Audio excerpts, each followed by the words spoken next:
یا سیدہ یا فاطمہ یا رازیہ یا مرضیہ۔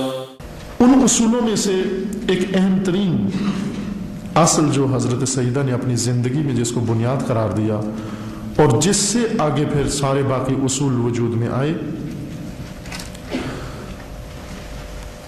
وہ یہ تھا کہ حضرت سیدہ کو جو عظمت ملی، وہ گوہر جو حضرت سیدہ کی ذات گرامی میں موجود ہے، اور جس وجہ سے باقی خواتین، منتخب خواتین، جس طرح کہا جاتا ہے کہ نساء عالمین 4 ہیں، اور وہ 4 خواتین دیکھیں کہ عجیب و غریب یعنی مجموعہ ہے 4 خواتین کا منتخب۔ ایک حضرت سیدہ سلام اللہ تعالیٰ علیہ، آپ کی والدہ محترمہ حضرت خدیجہ سلام اللہ تعالیٰ، حضرت خدیجہ دوسری خاتون ہے، حضرت مریم سلام اللہ تعالیٰ علیہ، اور جناب آسیہ زوجہ فرعون۔ یہ 4 خواتین منتخب ہیں۔ اب دیکھنے کی کتنا فرق ہے ان کے اندر۔ ان میں سے 2 معصوم ہیں، 2 غیر معصوم ہیں۔ حضرت مریم اور حضرت سیدہ معصومہ ہیں، حضرت خدیجہ و حضرت آسیہ غیر معصومہ ہیں، اور 4 کے دیکھیں حالات بالکل مختلف ہیں۔ آسیہ کی زندگی بالکل سب سے منفرد زندگی ہے، شوہر فرعون، یہ اسوے ہیں کہ فرعون جیسے شوہر کے گھر میں رہ کر بھی ایک برگزیدہ خاتون پوری دنیا کی نمونہ بن سکتی ہے۔ بعض سوالوں میں لکھا ہوا ہے کہ اگر شوہر ہم سے یوں کہے، اگر شوہر ہم سے یوں کہے پھر کیا کریں؟ ایسے ہی نادان جاہل ہوتے ہیں مرد، ہر قسم کے مرد ہیں، جاہل بھی ہیں، نادان بھی ہیں، بے دین بھی ہیں، بے حیا بھی ہیں، سب کچھ ہے مرد۔ بلاخر فرعون ایک مرد ہے۔ اور قرآن نے جن خواتین، مثلا زوجہ ابو لہب کا ذکر کیا بعنوانی زن بد، ایک عورت بعنوانی بد، یا مثلا زوجہ لوط بعنوانی زوجہ بد، لیکن اس کے مقابلے میں مردوں کو دیکھیں کتنے مردوں کا ذکر کیا ہے۔ خود فرعون، نمرود اور بہت سارے قارون، سامری، یہ سب مرد ہیں۔ اگر فرعون جیسا شوہر کسی کا ہو جائے، کسی خاتون کا، وہ خاتون کیا کرے؟ اب یہ نہیں کہ ہمارے میاں ایسے ہیں، میاں کچھ کرنے نہیں دیتے، نہ۔ اگر فرعون جیسا شوہر بھی ہو اور خاتون کے اندر شعور پیدا ہو جائے، سب سے بنیادی نقطہ شعور ہے۔ اگر خاتون کے اندر شعور پیدا ہو جائے، وہ فرعون کے گھر میں بھی اگر ہو، اس کا میاں فرعون جیسا بھی ہو خدا نخواستہ، وہاں رہ کر اپنے زمانے کی سب سے بڑی باکردار خاتون بن سکتی ہے، لیکن شعور شرط ہے بنیادی۔ اور اگر شعور نہ ہو، رسول اکرم کی بیوی بن کر بھی بے شعور ترین، بد کردار ترین بن سکتی ہے۔ پھر یوں نہیں ہے کہ شوہروں کے ذریعے سے خواتین کہیں پہنچتی ہیں، اور رسول اللہ جیسا شوہر کس کو میسر آئے گا؟ لیکن اس زوجہ کی کیا کام آئی ہے زندگی ازدواجی جب خود اس کے اندر شعور نہ ہو؟ زوجہ نوح، زوجہ لوط۔ یوں نہیں ہے کہ حتماً ایک آئیڈیل شوہر ملے تو خواتین اپنا رول ادا کر سکتی ہیں، اپنا کردار ادا کر سکتی ہیں، اور اگر وہ آئیڈیل شوہر نہیں ملا تو آپ کہیں کہ میاں کی وجہ سے ہم پیچھے ہیں۔ نہ، بنیادی چیز خود اپنا شعور ہے۔ فرعون کے گھر میں بھی اگر شعور آ جائے کہاں پہنچ سکتی ہے؟ شعور نہ آئے تو انبیاء کے گھر میں رہ کر بھی وہ مورد مذمت واقع ہوتی ہیں۔ جناب آسیہ کا بالکل الگ ماحول، حضرت خدیجہ کا بالکل الگ ماحول، حضرت مریم کا الگ ماحول، حضرت سیدہ کا بالکل الگ ماحول۔ لیکن غور کریں، اگر میں نے بہت غور کیا کہ یہ 4 خواتین، ان میں کیا خصوصیت تھی؟ صرف یہ نہیں کہ چونکہ روایت میں آ گیا ہے لہٰذا یہ بڑی بلند خواتین ہیں۔ روایت نے ان کو عروج پہ نہیں پہنچایا، چونکہ عروج پہ پہنچی ہوئی تھی ان کے بارے میں روایت آئی ہے، نہ کہ روایت کی وجہ سے اونچی ہو گئی۔ کچھ تھا ان کی ذات میں، ان کے گوہر میں کچھ تھا، ان کے وجود میں کچھ تھا، جس وجہ سے معصومین نے ان کے بارے میں روایت بیان کی ہے۔ جو نہیں کہ روایت بیان کرنے سے پہلے بہت معمولی سی تھی، جس دن سے روایت آ گئی یہ بہت بڑی بزرگ خواتین بن گئی نہ، پہلے سے بہت بزرگ تھی. روایت نے ان کو سراہا ہے، روایت نے ان کو پہچنوایا ہے، روایت نے ان کا تعارف کروایا ہے، نہ کہ روایت نے ان کو بلند کیا ہے. جیسے ہم مثلا سٹیج پر آ کر کسی کو بڑھاتے ہیں، القابات دے کر، اس کو خطابات دے کر، اس کو کیا کیا، اور پھر وہ شخصیت سٹیج پر بیٹھ کر بناتے ہیں ہم. لیکن سٹیج سے پہلے بنی ہوئی شخصیت کو آ کر پہچانوانا اور مطلب ہے، اور ایک غیر تربیت یافتہ آدمی کو، غیر عالم آدمی کو آ کر سٹیج پر عالم بنانا. کتنے ایسے علماء ہیں جن کو سٹیج سیکرٹری نے عالم بنایا ہے،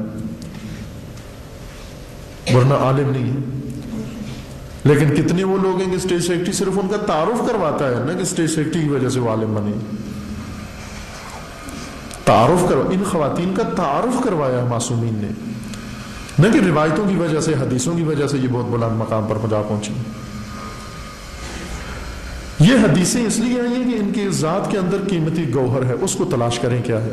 میں نے بہت غور کیا مدت مدید تک کہ کیا چیز تھی ان کی زندگیوں میں.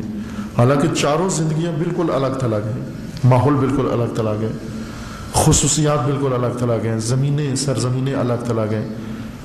ایک چیز جو نقطہ مشترک نظر آیا وہ یہ تھا کہ ان میں چاروں نے ایک ہی کام کیا ہے. دراصل چاروں نے مل کر ایک کام کیا ہے، اور وہ یہ ہے کہ ہر خاتون نے اپنے زمانے کے ولی کا دفاع کیا ہے. چاروں کا ایک نقطہ مشترک ہے، خواہ وہ ولی شوہر ہو، خواہ وہ ولی باپ ہو، خواہ وہ ولی بیٹا ہو، خواہ وہ ولی اصلاً کوئی اس کے ساتھ رشتہ نہ ہو. مثلا حضرت آسیہ کا جناب موسیٰ سے کوئی رشتہ نہیں تھا، لیکن موسیٰ ولی زمانہ ہے. آسیہ کا سارا کارنامہ یہ ہے، آسیہ نے یوں نہیں کہ بڑی بڑی نمازیں پڑھی ہیں، بڑے تہجد پڑھے ہیں، اور بہت روئی ہیں اور بہت ہنسی ہیں، اور ان چیزوں سے جناب آسیہ کا مقام بڑا بن گیا ہے. معصومین کے لیے رو رو رو کے اور نیت میں جنت بیٹھی ہوئی ہو، ہم آپ کے لیے اس لیے رو رہے ہیں کہ جنت جائیں گے، تو پھر اس کا مطلب یہ ہو کہ آپ تو صرف ذریعہ ہیں ہمیں جنت پہنچانے کا. جب ہم جنت پہنچ جائیں گے پھر آپ کی ضرورت نہیں ہے نا. یہ نہیں ہے وہ حقیقی روح دین کہ انسان فقط ان کو ذریعہ اور وسیلہ قرار دے کہیں اور پہنچنے کا، کہ اگر جنت تک ہمیں پہنچا دیں. میں کہا کہ حسنین علیہ السلام شباب اہل جنت کے سردار ہیں، جو کہ چابیاں ہیں، جنت کی چابیاں ان کے پاس ہیں، لہذا اچھے لگتے ہیں. تو یہ تو ہمیشہ قانون ہی یہی ہے کہ جس کے پاس چابیاں اس کی سب عزت کرتے ہیں، اور اگر آج ان سے چابیاں لے لی جائیں، جس دوسرے کو دی جائیں تو دوسرے کے پیچھے جانا شروع ہو جاتے ہیں. یعنی ہمیں اس لیے اچھے لگتے ہیں چونکہ ان کے پاس جنت کی چابیاں ہیں، یا نہ ان کی ذات میں کوئی ایسی چیز ہے کہ جنت کا نظام ان کو دیا گیا ہے، نہ کہ ان کی ساری عظمت اس وجہ سے کہ ان کے پاس چابیاں ہیں جنت کی. یہ نہیں ہے وجہ، کچھ ہے ان کے اندر جس وجہ سے یہ اتنا اہم انتظام ان کو دیا گیا. ان بیویوں نے کیا کیا، ان چار بیویوں نے جو منتخب، اور یہ فہرست دیکھیں کھلی ہوئی ہے، یوں نہ کہیں کہ یہ چار اب پانچویں نہیں ہو سکتی. حضرت زینب پانچویں خاتون ہیں، اور وہی کام کیا جو ان چار نے کیا ہے. اپنے زمانے کی برگزیدہ خاتون اول، مثلا آپ دیکھیں خاتون اول اس دنیا میں کتنی ہے سیاست کی اصطلاح میں، یعنی رؤسائے جمہور، جو صدور مملکت ہیں، جو وزرائے اعظم ہیں، جو بادشاہ ہیں، ان کی بیویوں کو کہا جاتا ہے خاتون اول. اور اس وقت دنیا میں کتنی خواتین اول ہیں، جتنے سربراہان مملکت ہیں اتنی خواتین اول ہیں. یہ سیاست کی دنیا کی خاتون اول ہے، لیکن دین کے میدان کی خاتون اول اس کا معیار کچھ اور ہے. اب حضرت سیدہ ایک نمونہ ہے خاتون اول کا، کہ اس طرز کو، اس سیرت کو جو بھی اپنائے وہ اپنے زمانے کی خاتون اول ہے، یا اپنے شہر کی کم از کم خاتون اول کون ہے جس کی زندگی میں حضرت زہرا کی سیرت کی جھلک نظر آتی ہو. وہ خاتون اپنے زمانے کی خاتون اول ہے. مثلا اسلام آباد کی خاتون اول کون ہوگی؟ جن کی زندگی کے اندر حضرت زہرا سلام اللہ تعالی علیہا کی سیرت کی جھلک نظر آتی ہو. وہ اقدار نظر آتی. ان 4 بیویوں نے جو بہت بڑا کارنامہ کیا، اپنے زمانے کے ولی کا دفاع کیا اور اپنی جان پر کھیل کے کیا، نہ صرف گھر میں بیٹھ کے، صرف نظر نیاز کر کے اور لکڑہارے کے قصے پڑھ کے، نہ. بیویوں کے قصے یہ کہتے ہیں، بیویوں کے معجزے، بیویوں کے یہ معجزے ہیں. حضرت زہرا کا معجزہ یہ معجزہ ہے، کیا؟ اپنے زمانے کے ولی کا دفاع کرنا. حضرت زینب کا یہ معجزہ ہے، اپنے زمانے کے ولی کا دفاع کرنا. حضرت آسیہ کا یہ معجزہ ہے، اپنے زمانے کے ولی کا دفاع کرنا. حضرت موسیٰ شیرخوار ہیں، فرعون قتل عام کر رہا ہے.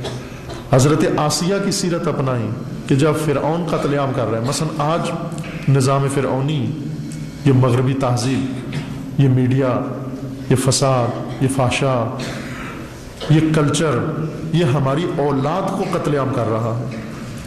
یہ ہماری اولاد کو قتل عام کر رہا ہے. آج کی آسیہ وہ ہے جو آج کے اس قتل عام میں ابناء کے دنوں میں اپنے فرزند کو بچا لے، اس فساد کی زد سے بچا لے، اس میڈیا کی زد سے بچا کر ایک پاکیزہ فرد تربیت کر کے معاشرے کو دے. وہ آج کی آسیہ ہے.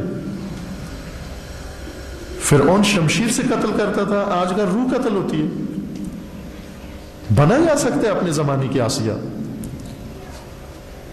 بدترین گھر میں رہ کر، بدترین ماحول میں رہ کر بہترین خدمت کی جا سکتی ہے، لیکن شعور چاہیے اس کے لیے. ان بیویوں نے یہ کارنامہ انجام دیا. حضرت آسیہ نے اپنے زمانے کے ولی کی حمایت کی، مدد کی، ان کو پروان چڑھایا، ان کی خدمت کی. یوں نہیں کہ انسان لا تعلق ہو کر بیٹھ جائے اور یہ کہے کہ ہماری تو کوئی ذمہ داریاں نہیں. حضرت مریم نے اپنے زمانے کے ولی کی حفاظت کی، دفاع کیا، اگرچہ وہ ولی ان کا بیٹا ہی تھا. حضرت خدیجہ سلام اللہ علیہا نے اپنے زمانے کے ولی کی حمایت کی ایک زوجہ کے روپ میں. اور اسی طرح حضرت سیدہ نے اپنے زمانے کے اولیاء کی حمایت کی، دفاع کیا، یا بیٹی کے روپ میں، یا زوجہ کے روپ میں، یا ماں کے روپ میں.